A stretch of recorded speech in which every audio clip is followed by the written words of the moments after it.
when you fart in a fancy restaurant and your friend is like, Paige, you can't fart in a fancy place like this. They'll kick us out. You can't do that here. You can't just fart like that.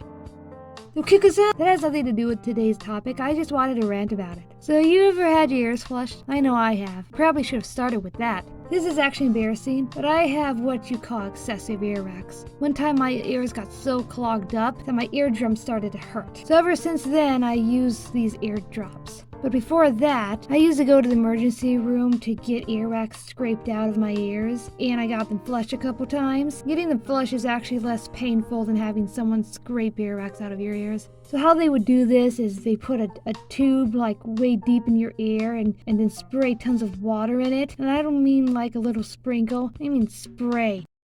It was weird. It's kind of like standing next to a waterfall.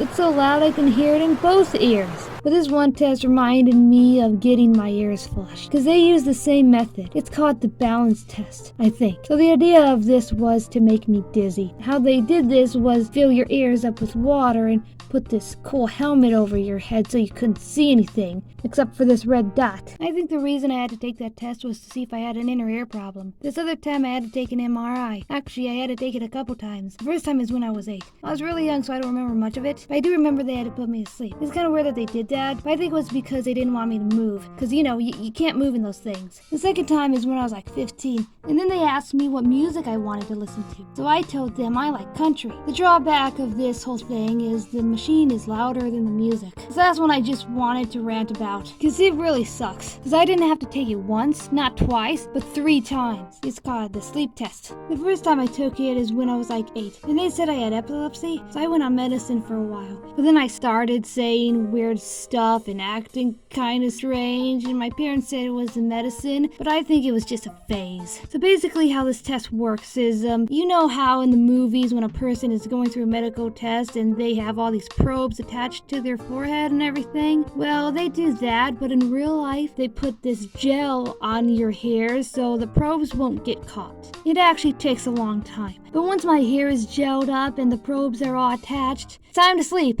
right? The thing about this test is that I had to be sleep deprived because they actually expect me to fall asleep, which is it's kind of hard because I can't just sleep anywhere, and somehow they know if I'm asleep or not. One time when my eyes were open, the lady over the speakers told me to close them. How did she know my eyes were open? They were watching me from another room. It was weird. So I had to take that test 2 other times when I was a teenager, and it sucked every time. But I guess that's all. Except for this one time my doctor thought my heart was beating faster than normal, so I took a test to see what's up, and then they put probes on my chest. But turns out it was nothing. Everything was okay. It was fine. So check out more of my cartoons by clicking this playlist, and I'll be back with another one. Okay, bye.